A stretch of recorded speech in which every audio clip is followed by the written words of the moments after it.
دمه الفداء إلهنا بوجهك الجليل وبمولانا الحسين الوجيه وجده وأبيه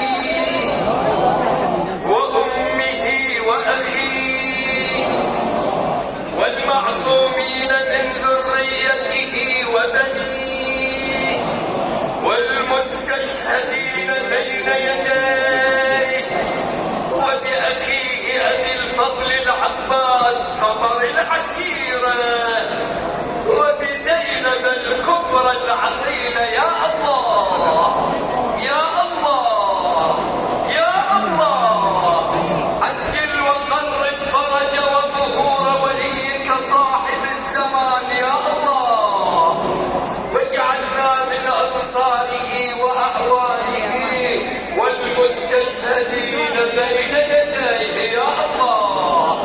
بسم الله الرحمن الرحيم.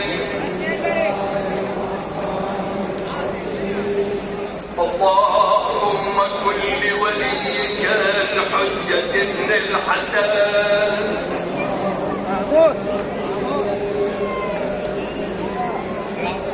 صلواتك عليه وعلى آبائه